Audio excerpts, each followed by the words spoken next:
Assalamualaikum warahmatullahi wabarakatuh. Selamat datang teman-teman semua.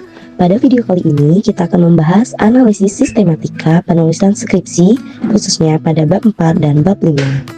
Nah, dari skripsi yang ditulis oleh Intan Nirwana, mahasiswa PGMI dengan NIM 204220013. Nah, analisis ini tidak dilakukan secara subjektif, melainkan berpedoman langsung pada panduan penulisan skripsi Fakultas Tarbiyah dan Keguruan atau FTK dengan acuan khusus untuk jenis penelitian tindakan kelas atau PTK. Nah, sekarang kita lihat gambaran besarnya terlebih dahulu. Pada bab 4 dalam skripsi ini yaitu berjudul Temuan dan Pembahasan yang memuat 6 komponen utama, yaitu gambaran umum penelitian, kondisi prasiklus, siklus 1, siklus 2, analisis data, dan pembahasan. Sementara pada bagian bab 5 berjudul Penutup yang seharusnya memuat 3 komponen, yaitu kesimpulan, implikasi, dan saran. Nah, disinilah muncul hal yang perlu kita perhatikan sejak awal. Ada satu komponen di bab 5 yang tidak ditemukan dalam skripsi ini, dan itu akan kita bahas lebih dalam sebentar lagi. Baiklah, kita masuk pada bab 4, deskripsi pelaksanaan, analisis, dan pembahasan. Kita mulai dengan bagian deskripsi pelaksanaan. Panduan PTK mensyaratkan bahwa peneliti harus menyajikan uraian setiap siklus secara lengkap, menunjukkan perubahan yang terjadi, dan menyertakan refleksi di akhir setiap siklus. Kabar baiknya, skripsi ini memenuhi seluruh persyaratan tersebut dengan baik. Gambaran umum, penelitian disajikan secara lengkap, mulai dari sejarah sekolah hingga sarana dan prasarananya.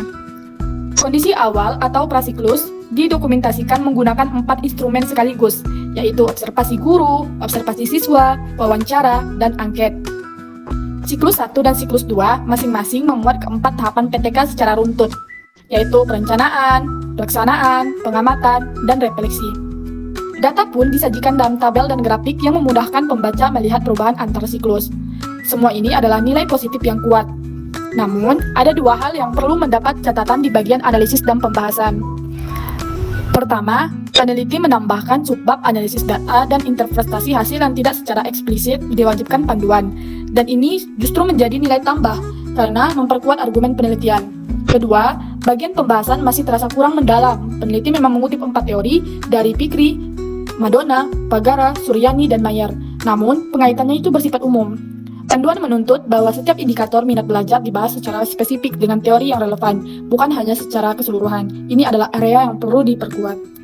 Sebelum beralih ke bab 5, mari kita lihat sejenak data yang disajikan dalam skripsi ini. Pada tahap prasiklus, rata-rata minat belajar siswa hanya 67,62%. Masuk kategori cukup. Setelah diterapkan video animasi berbasis kontekstual interaktif pada siklus 1, angka itu meningkat menjadi 72,65%, memasuki kategori baik. Dan pada siklus 2, setelah dilakukan perbaikan strategi, minat belajar melonjak menjadi 85,11%, masuk pada kategori sangat baik. Nah, total peningkatan dari prasiklus ke siklus 2 itu mencapai 17,49 poin, sebuah kenaikan yang sangat signifikan dan konsisten di semua 5 indikator: perhatian visual, perasaan senang, partisipasi aktif, ketekunan, dan kepercayaan diri. Nah, data ini menunjukkan bahwa penelitian tindakan yang dilakukan berjalan dengan efektif. Selanjutnya, kita masuk ke bab 5. Dari 2 komponen yang ada, kesimpulan dan saran, keduanya dinilai sudah sesuai dengan panduan. Kesimpulan disusun mengikuti 2 rumusan masalah, dilengkapi data presentasi konkret, dan tidak sekedar pernyataan normatif. Ini menunjukkan kesimpulan yang berbasis bukti. Saran pun disajikan dengan sangat terinci, mencakup 4 sasaran: guru, siswa, sekolah, dan peneliti selanjutnya. Bahkan lebih rinci dari yang diminta panduan. Ini merupakan kelebihan tersendiri.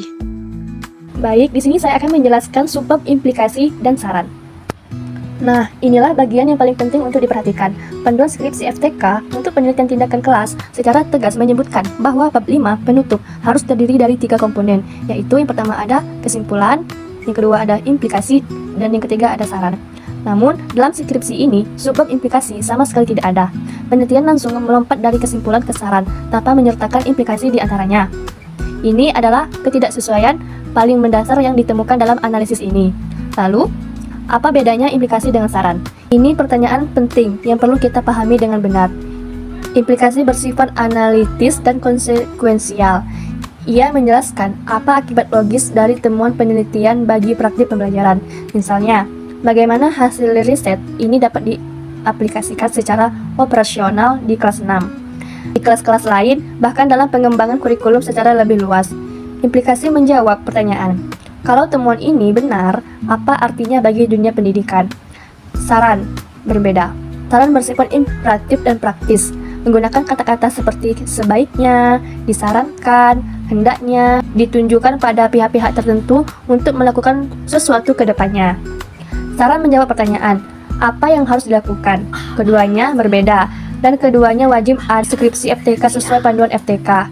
Menggunakan saran sudah mencakup implikasi adalah kekeliruan yang perlu segera dikoreksi. Untuk memudahkan pemahaman, berikut ringkasan penilaian dari seluruh komponen yang telah kita analisis. Dari 8 komponen yang diperiksa, 6 komponen dinyatakan sesuai dengan panduan mulai dari gambaran umum penelitian, deskripsi para siklus, pelaksanaan siklus 1 dan 2, penyajian data, kesimpulan, hingga saran. Satu komponen perlu diperdalam, yaitu bagian pembahasan yang masih memerlukan elaborasi per indikator dengan dukungan teori yang lebih spesifik. Dan satu komponen yang tidak ada sama sekali, yaitu subbab implikasi dari bab 5, yang merupakan komponen wajib menurut panduan PTK-FTK. Sebagai penutup, perlu kita tegaskan bahwa secara umum, skripsi Intan Mirawana ini menunjukkan kualitas yang cukup baik. Data penelitian disajikan runtut dan berbasis bukti empiris. Keempat, tahapan PTK dijalani secara autentik. Relefleksi antara siklus dilakukan dengan mendalam dan menghasilkan perbaikan yang nyata. Kesimpulan profesional dan saran sangat terinci. Namun demikian, ada dua hal yang perlu segera ditindaklanjuti. Pertama, memperdalam bagian pembahasan agar setiap indikator minat belajar dikaitkan dengan teori secara spesifik. Dan kedua, menambahkan subbab implikasi yang selama ini absen dari bab 5. Kedua perbaikan ini, jika dilakukan, akan membuat skripsi ini benar-benar sesuai dengan standar panduan FTK secara penuh. Demikian, analisis sistematika penulisan skripsi ini. Semoga bermanfaat. Wassalamualaikum warahmatullahi wabarakatuh.